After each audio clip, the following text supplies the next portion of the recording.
Assalamualaikum warahmatullahi wabarakatuh. Alhamdulillah kita kembali lagi bertemu pada pembelajaran fikih dengan saya Ibu Mirza. Jadi anak-anakku sekalian, alangkah baiknya sebelum pembelajaran dimulai, marilah kita berdoa terlebih dahulu. Silahkan kalian berdoa dalam hati masing-masing ya. Nah, jadi anak-anakku sekalian, silahkan kalian simak video pembelajaran ini baik-baik. Dan jangan lupa untuk dipahami ya. Nah, anak-anakku, di pelajaran sebelumnya kita sudah mempelajari mengenai penyelenggaraan jenazah, di mana yakni ada tentang memandikan, mengafani, mensolatkan, juga menguburkan. Nah, di mana sekarang ini kita sudah masuk di bab selanjutnya, yakni pembelajaran mengenai zakat.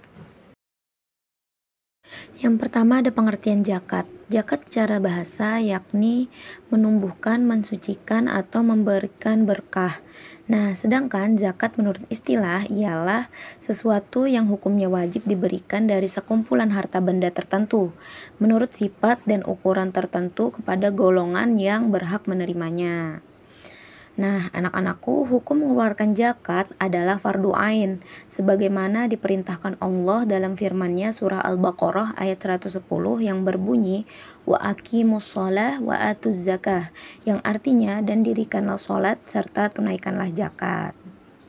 Selanjutnya adalah macam-macam zakat. Nah, zakat terbagi menjadi dua. Yang pertama ada zakat nafs atau zakat jiwa, di mana juga disebut dengan zakat fitrah, yang bertujuan untuk mensucikan diri dari ucapan kotor dan perbuatan yang dapat merusak nilai puasa, serta bertujuan untuk memberikan makan kepada fakir miskin agar kebutuhan mereka tercukupi di hari raya. Nah, yang kedua yakni adalah zakat mal, yang mana menurut bahasa zakat mal berarti harta benda adalah segala sesuatu yang diinginkan oleh manusia untuk dimiliki, dimanfaatkan, dan disimpan.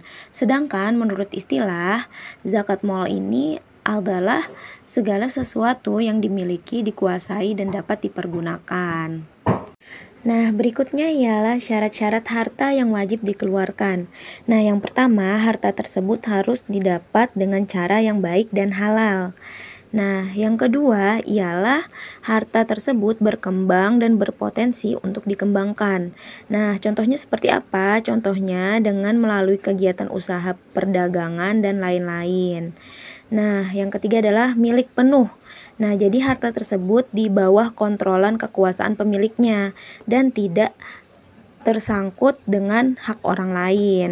Yang keempat ada mencapai nisab, di mana mencapai jumlah minimal yang menyebabkan harta terkena kewajiban zakat.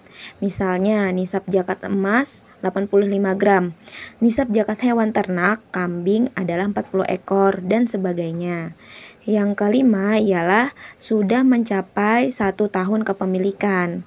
Nah, yang keenam sudah terpenuhi kebutuhan pokok seperti sandang, pangan, papan, dan yang dikeluarkan sebagai zakat adalah kelebihannya. Nah, selanjutnya adalah hukum zakat hasil usaha yang zakatnya tidak ditetapkan oleh nas. Yang pertama adalah hukum zakat hasil perkebunan, di mana hukum zakat hasil perkebunan ini para fuqaha berpendapat bahwa wajibnya zakat pada 4 macam tanaman seperti gandum, zawut, kurma, dan anggur kering.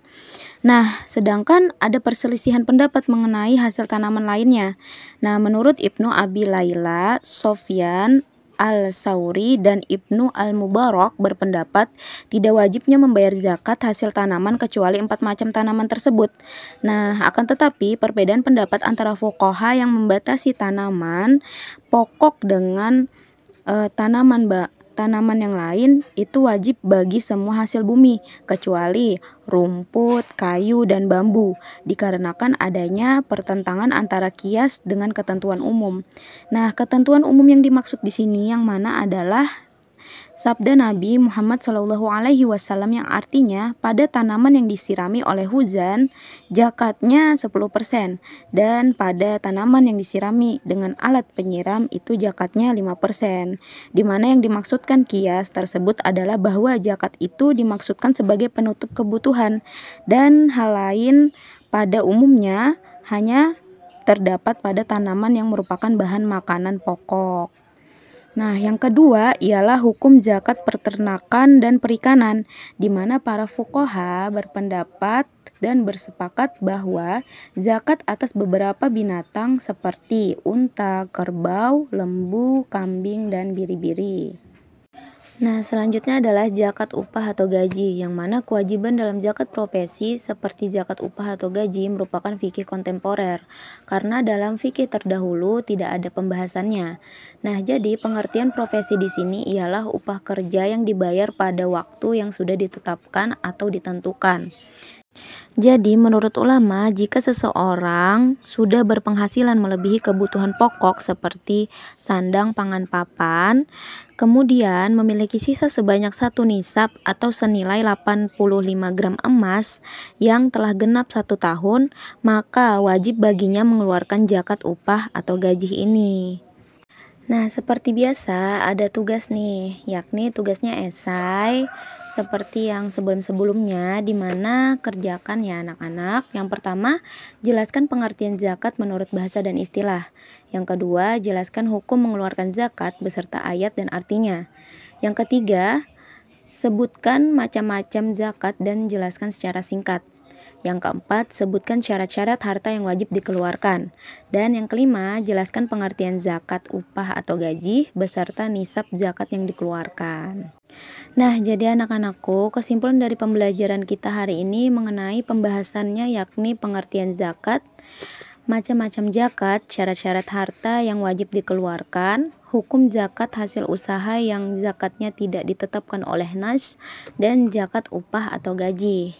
Nah, jadi anak-anakku sekalian, untuk pembelajaran kita minggu depan itu masih tetap mengenai zakat ya. Jadi jangan lupa dipelajari bukunya serta dibaca ya.